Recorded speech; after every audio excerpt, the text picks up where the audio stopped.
네, 오늘 아침 신문은 어떤 소식을 주로 다뤘는지 짚어보겠습니다. 이현웅 아나운서 나와 있습니다. 어서 오십시오. 안녕하십니까? 네. 어제 정치권이 들썩했습니다. 문재인 대통령이 윤석열 후보 발언에 대해서 굉장히 강도 높게 비판을 했거든요. 예. 신문 기사들 어떻습니까? 시각차는 있지만 정말 이례적인 발언이고 이례적인 반응이다라는 게 종합적으로 얘기를 해볼 수 있는 내용인데 네.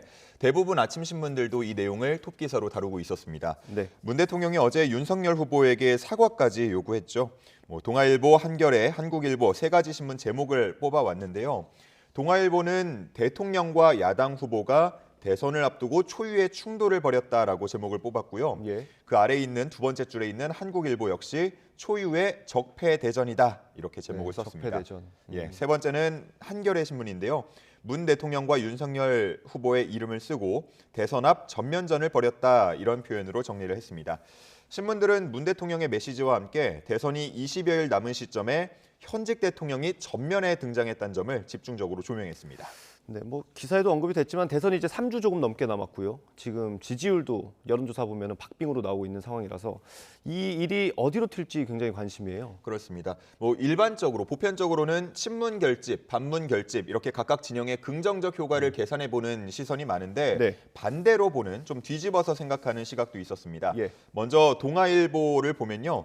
이재명 후보 입장에서 이번 갈등을 본 기사인데 예. 문 대통령 대 윤석열 후보의 구도가 될까봐 경계심을 갖고 좀 난감해한다 이런 내용이 담겨 있었습니다. 예. 이 후보 측 관계자 이야기를 들어보면요. 갈등이 격화할수록 윤 후보의 존재감이 부각되고 이 후보가 상대적으로 보이지 않을 수 있다는 우려를 나타냈습니다. 예. 또 이재명계 내부에서는 추경 증액에 협조하는 게 선거에 도움이 될 거라는 그런 반응도 나왔다고 합니다. 예.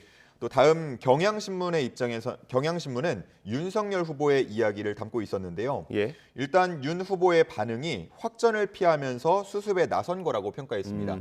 내 사전에 적폐는 없다, 예. 적폐 청산 없다 이런 내용을 담은 내용이고요. 여권 지지층의 결집을 우려했다는 이유였습니다.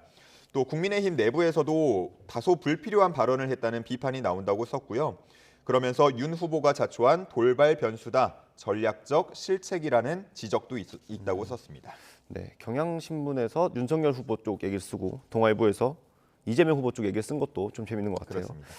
다음 코로나 관련 기사 보겠습니다. 요즘 진짜 많이 준비들 하실 텐데 신속 항원 검사 키트를 이제 온라인에서 못 사는 겁니까? 그렇습니다. 이제 앞으로 변화하는 내용 오늘 준비를 했고요. 한겨레 신문에 담겨 있는 내용 보면서 설명을 드리겠습니다. 네. 아마 최근에 신속 항원 검사 스스로 검사를 해보기 위해서 구해보려고 하신 분들 일부 지역마다 다르지만요. 예. 구하기가 상당히 어렵다는 반응들도 나옵니다.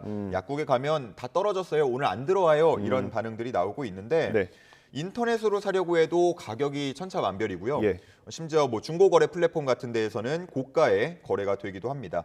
얼마 전에 검사 치료 체계 변경이 예고되면서 이거 품귀 현상 벌어지는 거 아니냐 이런 우려가 지속적으로 나왔었는데 방역 당국은 수급에 큰 문제가 없을 것이라는 입장이었습니다. 네. 근데 점차 혼란이 더 가중될 것이 예상이 되니까 선제 조치에 들어가는 모습인데요. 우선 오는 13일부터입니다. 온라인 판매가 금지가 되고 예. 남은 재고에 한해서 16일까지 판매는 가능합니다. 13일이면 모레부터네요. 그렇습니다. 당장 실시가 된다고 볼 수 있고요. 이제 앞으로는 마트나 약국, 편의점에서만 구입을 할 수 있게 됩니다. 그리고 품귀 현상에 따른 가격 급등을 막기 위해서 판매 가격도 제한을 할 예정이고요. 예. 한 1회당 구입 가능 수량도 제한할 예정입니다. 그리고 수출 물량으로 다 빠져나가면 또 안 되지 않습니까? 예. 그러다 보니까 정부 승인을 거치도록 해서 국내 유통 물량을 늘릴 전망이고요. 이런 모습을 보면서 일각에서는 예전에 있었던 예. 거의 2년 전에 있었던 마스크 품귀 현상을 떠올리게 한다는 반응들도 나오고 있습니다. 네, 정부는 계속 수급에 문제 없다 이렇게 얘기를 했는데 아무래도 이 불안감이 이런 문제를 만드는 것 같아요. 예. 대비를 좀 해야겠죠. 다음 기사 보겠습니다. 발전소에서 일하다가 숨진 고 김영균 씨 관련된 1심 재판이 있었죠. 예. 원청 대표는 근데 무죄를 선고받았네요. 그렇습니다. 원청 대표로서 업무상 주의 의무를 위반했다고 보기 어렵다는 게 재판부의 입장이었는데 네. 지난 2018년 김용균 씨가 컨베이어 벨트에 끼어서 사망한 후에 김용균법 네. 그리고 중대재해처벌법까지 만들어졌지만 소급 적용되지는 않았고요. 당연히. 예. 일부 원청과 하청 관계자들에게 책임을 묻긴 했는데 실형을 선고받은 관리자는 없었다고 신문은 지적하고 있었습니다. 네. 서울신문에 실린 내용이고요. 이번 재판은 아무래도 많은 분들이 주목하고 있었던 상징성이 있는 재판이었는데 네. 원청 대표에게 무죄 판결이 나오니까 노동계 측에서는 받아들일 수 없다는 반응이 이어지고 있습니다. 네. 서울신문에 실린 사진을 보면요. 김용균 씨 어머니 김미숙 씨와 노동계 관계자들이 재판 결과를 듣고 나서 받아들일 수 없다는 입장을 발표하는 모습 담겨 있었고요. 예. 일단은 항소를 할 것으로 보이고 끝까지 가겠다라는 입장을 보이고 있는 만큼 책임 여부를 묻는 과정이 다소 길어질 것으로 보입니다. 네, 그 김용균 씨 어머니가 뭐 국회도 많이 오시고 또 거리에서 목소리를 많이 내셨는데 이 절규가 3년 동안 이어진다는 게 좀 마음이 아픈 것 그러니까요. 같아요. 네. 다음 기사 보겠습니다. IMF 때 들었던 얘기인데 금모으기 이걸 지금 터키에서 하고 있다고요? 그렇습니다. 뭐 우리나라뿐만 아니고 해외에서도 금모으기 운동이 벌어진 적은 있었는데 최근에 터키에서 10년 만에 다시 한번 금모으기 운동을 한다는 기사가 조선일보에 실려 있었습니다. 뭐 우리도 최근에 이제 물가 많이 오른다라는 얘기 저희도 전하지 않았습니까? 근데 터키 상황 보면요. 우리보다 훨씬 더 심각합니다. 뭐 터키의 지난달 1월 기준 물가 상승률이 무려 48.7%였다고 하는데 네. 2002년 이후에 20년 만에 가장 높았다고 하고요. 예. 그러다 보니까 터키 리라화의 가치는 점차 떨어지고 있습니다. 급속히 떨어지고 있죠. 결국 터키 정부는 금 모으기 운동이란 카드를 꺼내 들었는데요. 금을 모아서 리라화의 가치를 올리고 예. 물가 안정으로 연결시키겠다는 계획입니다.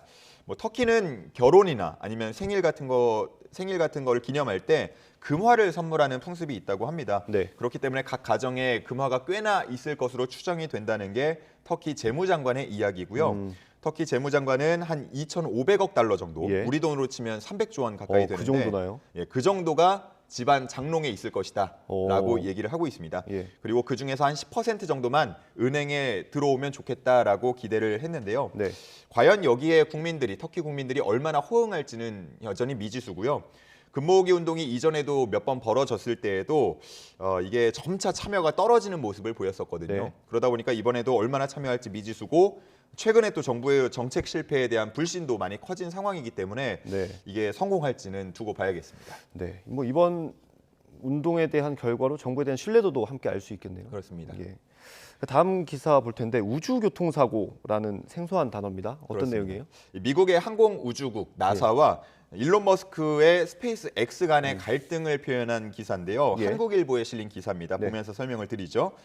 스페이스 X는 앞으로 4만 2천 기 정도의 위성을 발사할 계획을 갖고 있습니다. 예. 근데 나사는 충분한 우주 경험 없이 이렇게 수만 개의 위성을 쏘아 올리다 보면 예. 위성끼리 충돌을 하거나 그러니까 교통사고가 벌어지는 거죠. 네. 아니면 관측을 방해할 수 있다면서 우려를 나타내고 일종의 경고를 하고 있었습니다.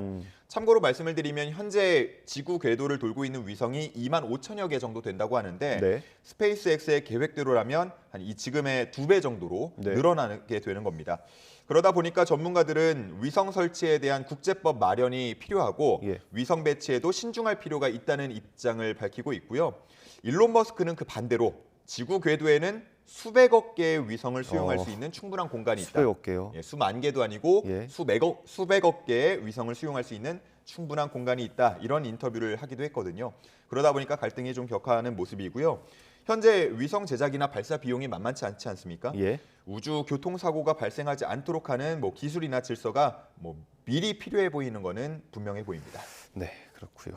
다음 올림픽 소식 보겠습니다. 윤성빈 선수가 어제 경기가 있었는데 우리가 흔히 알고 있는 그 헬멧이 아니고 다른 헬멧을 쓰고 나왔더라고요. 그렇습니다. 윤성빈 선수 하면 빨간색 캐릭터, 영웅 그 헬멧이 떠오르는데 지난 평창 올림픽 때도 그 헬멧을 쓰고 금메달을 따지 않았습니까? 예. 근데 이번에도 출정식 당시에는 똑같은 헬멧을 쓰겠다고 공언을 했지만 예. 정작 어제 경기에는 지금 보시는 것처럼 예. 일반 평범한 검은색 헬멧을 쓰고 나왔습니다. 뭔가 조금 다른 모습이고 사실 이 사진을 만 두고 보자면 이게 어떤 선수인지 그렇죠. 예, 좀 윤성빈 쉽사리 선수의 상징 같았던 건데 사실. 예, 구분이 좀 어렵지 않습니까? 그러면 이 이유는 IOC의 규정 때문인데요. 예. 올림픽과 무관한 상표나 로고, 회사 디자인 등을 노출할 수 없다는 규정을 적용한 겁니다. 뭐 평창 올림픽 때는 그러면 왜 허용했냐라고 네. 할 수 있겠는데 궁금합니다. 예, 그때는 이제 개최국이기 때문에 융통성이 좀 있었다라는 이야기가 나오고 있고요. 예. 뭐 이 캐릭터 같은 경우는 특정 회사의 어떻게 보면 그 생산물이기 때문에 그렇죠. 뭐 예. 충분히 어떻게 뭐 이해가 된다고 치지만 정승기 선수는 이른바 거북선 헬멧을 준비를 했었거든요. 예. 그 헬멧을 보면 특별한 뭐 브랜드라던가 아니면 상표로 예. 떠올리기는 쉽지 않았는데 여기도 마찬가지로 일반 검은색 헬멧으로 대체해서 쓰고 나오면서 예. 왜 그랬을까 좀 의문이 쌓이고 있는 상황입니다. 그러면 다른 해외 선수들도 다 그랬냐? 보면요 다 그렇진 않았고요. 뭐 해골 모양도 있었고 아, 그렇습니까? 다양한 좀 문양들의 헬멧을 쓰고 나왔다 보니까 이 정승기 선수의 거북선 헬멧은 왜 빠진 것인가 그 의문이 좀 남아 있는 상황입니다. 윤성빈 선수가 어제 1, 2차 시기 합계 12위를 기록을 했고요. 뭐 헬멧 탓이라고 볼 수는 없겠지만 스스로도 이 검은색 헬멧이 상당히 어색하다고 말한 만큼 예. 좀 이런 규정을 철저히 적용시킨 게 다소 아쉽다는 평가가 나오고 있고요. 텃세나 편파 판정은 아니길 바랍니다. 예. 윤성빈, 정승기 선수 모두 다 오늘 3, 4차 시기까지 이어지니까 뭐 끝까지 헬멧과 관계없이 예. 최선을 다해주길 바랍니다. 응원하겠습니다. 마지막까지 경기 잘 해주시면 좋겠고요. 다음 쇼트트랙 경기 오늘도 있네요. 예, 그렇습니다. 오늘 여자 1000m 이 준중 결승부터 펼쳐집니다. 네. 오후 8시부터 열리고요. 결승전까지 쭉 이어지니까 끝까지 응원을 해주시면 좋을 것 같습니다. 우리 선수들 중에는 최민정, 이유빈 선수가 출전을 하게 되는데요. 네. 경향신문에 실린 사진과 제목을 보면요. 불금은 우리가 달군다라고 되어 있습니다. 네. 부디 이 달구는 그 이유가 금메달을 따고 뭐 예. 메달을 따거나 아니면 성적이 좋아서 좀 달굴 수 있었으면 좋겠고요. 네. 화가 나서 달궈지지는 않기를 바라는 마음입니다. 그러게요. 예, 황대현 선수가 금메달 따고 나서 선수단 분위기는 확실히 달아오른 듯한 모습을 보이고 있다 보니까 네. 기대가 되는 상황이고요. 아마 많은 분들께서 또 한 번 쇼트트랙이다 보니까 판정에 대해서 걱정을 하실 것 같은데 네. 일단 우리 선수들 준준결승 조편성에서는 중국 선수들을 모두 피했습니다. 아. 예, 그게 좀 중요한 관전 포인트인 것 같고요. 예. 지난 평창 올림픽 때 1000m 금메달을 땄던 네덜란드의 쉬자너 스윌팅 선수가 중국 선수 2명이랑 함께 달리게 됐거든요. 그렇군요. 그래서 이 예선에 또 이 준중결승의 경기 결과도 상당히 주목이 그렇죠. 됩니다. 누가 결승으로 올라올지도 관심이고요. 그렇습니다. 뭐 결승전에 올라가게 된다면 중국 선수와 만날 가능성이 아무래도 커지게 되겠는데 부디 석연찮은 판정은 없기를 바라는 마음입니다. 예, 저도 오늘 집에서 열심히 응원하겠습니다. 오늘 말씀 여기까지 듣겠습니다. 고맙습니다. 감사합니다.